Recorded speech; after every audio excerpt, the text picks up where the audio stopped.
Ayan, unboxing review para sa ROC ECPC ROC KeyMat mechanical keyboard. Ito yung box nya, simpleng karton lang, nilagyan ng mga marking. Tapos specs sa likod. Ito yung specs. Yan, specs. Tapos this keyboard Gateron block switches.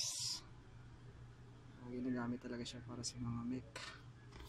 Yan, ito yung first review, first mechanical keyboard ko. Kaya ayan, unboxing tayo. Yung gilid niya pala, sabagay mas maganda na rin kapag ganito lang, kasi yung ibang brand minsan pati box binabayaran eh. Yan yung box nya.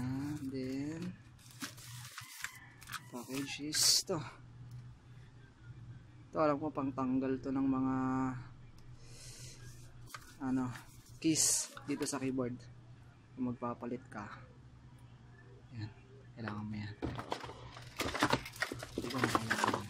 Tapos ito, separate yung cord nya dito sa may keyboard. So bakit ito? Dapat ang kukunin ko is yung APIC. Ang problema lang, yung itsura nya parang mabilis siyang masira. Tsaka yung hindi parang pang mechanical keyboard yung itsura ng APIC eh. Although meron siyang dito, ang tawag nito numlock, para dun sa mga nag-Excel Word. Ito kasi wala. Pero mamaya makikita niyo kung ano yung pagkakaiba nila, kasi hindi na ako bumili ng isa.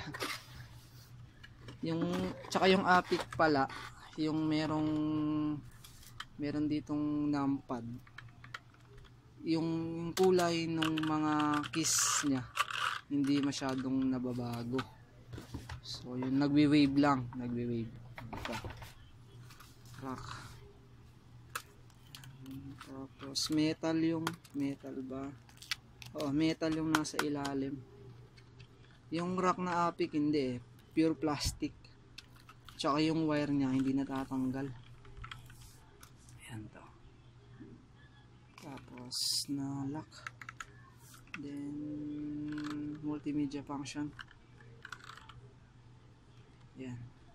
Tapos yung brightness yata to. Peace. Delete to. Ito yung pampataas ng brightness ng ilaw. Tapos ito yung wala. Ayan. Ayan. Tapos meron siyang record. May testing natin. Then ito yung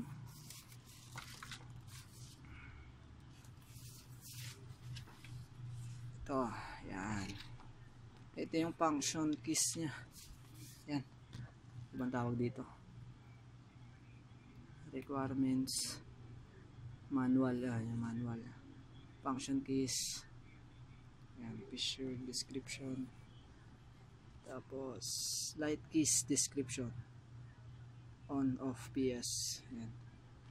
Tapos arrow keys description. Number keys. Ayan. For internet cafe daw. Pero pag ito ginamit mo tapos masira ng bata, yari ka. Ayan. Tapos yung tunog nya,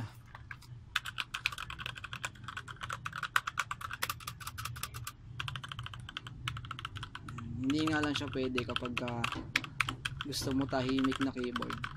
Hindi sa'yo bagay ang mechanical keyboard. Ingay talaga siya. Tapos natatanggal to. Pwede mo siyang palitan. Ayan, Gateron block.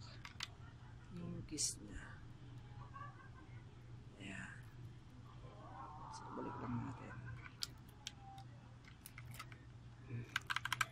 Testing natin kung ano. Yung likod niya, pala yung likod. Pagano natin.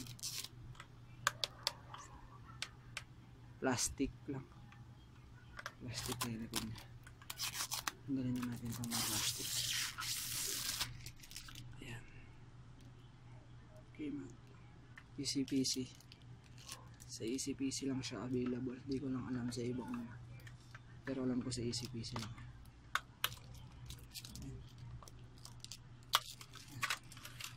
Okay, dito na tayo sa pailaw. Pailaw. Ayan. So, ito yung cord.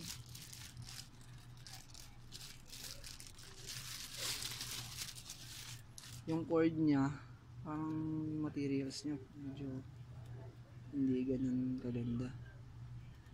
Pero makapal naman. Ayan. Rock.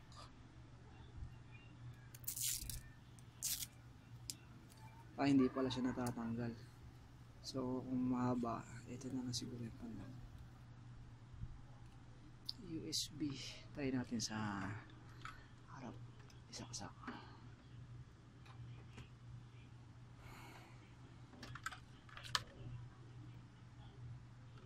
Yun lang, kapag gusto nyo ng pangpormahan, ito yung bilhin nyo. Hindi yung isa kasi, hindi naman sa pangit, pero parang ganun na rin. Ayan na, installing. So yun. Tsaka okay siya kapag halimbawa gusto nyo ng bawa yung rig. Yung rig nyo is one color lang. Bawa gusto nyo ng red. Red lang siya. Ito yellow kasi.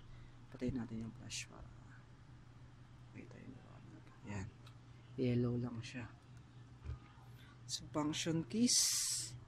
Tsaka ito. Ayan. Red naman. Red. Ayan. Wait lang. Masarap gamitin. Tingnan natin dito. Notepad tayo. Yan. Red. Tapos function tayo sa isa pa. Yan. Triman. WASD tsaka arrow keys lang ang merong ilaw.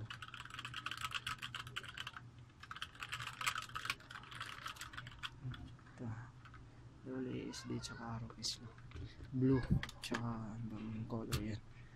Tapos next yan RGB naman, nagbabago-bago ang kulay, green yan, iba RGB.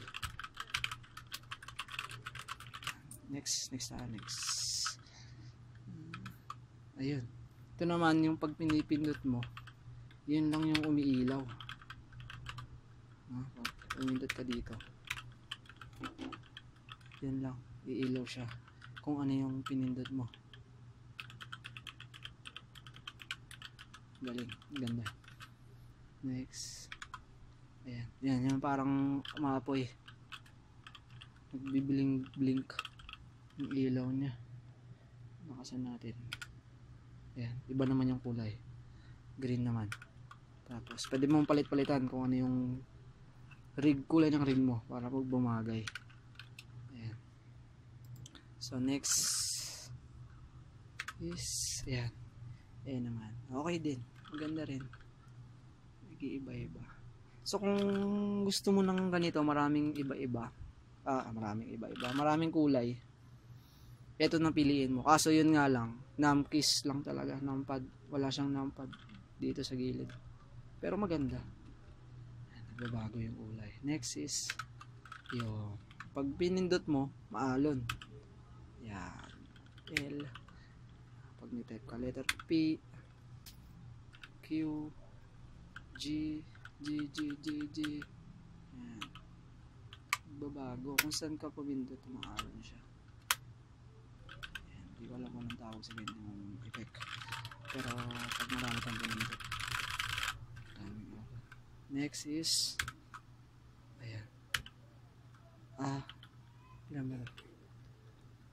Yung isang group yung napipindot kapag pero nag-iiba-iba yung kulay din. Okay. Yung nasa paikot niya, parang pa-circle. Yung ilaw. Ayan, kung saan ka pipindot. Ayan. Pa-circle. Paikot. Ayan. Okay. Maganda. Maganda. Then, next. Ayan. Ayan, RGB. RGB naman yung kulay. Wala. RGB lang. RGB lang kulay niya. Ayan. Ito na yung kanina. Ayan. Kanina lang. Pwede mo baguhin. Halimbawa, green yung rig mo. Baguhin mo. Ito. Anong kulay ito? Ang blue. Gusto mo blue. Pink. Violet. Ito medyo maganda. Masarap sa mata. Para siyang green na light. Hindi ko alam kung anong color yan. Red. Pag red yung team mo. Yun lang. Ito naman yung function keys niya. Hindi kasi ako nagbabasa kaya maganda.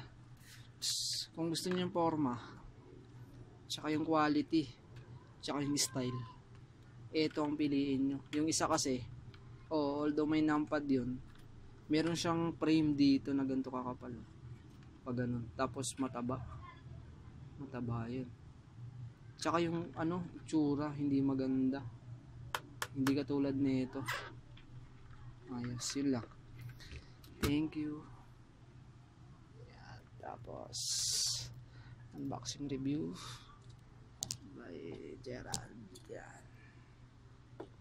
Thank you.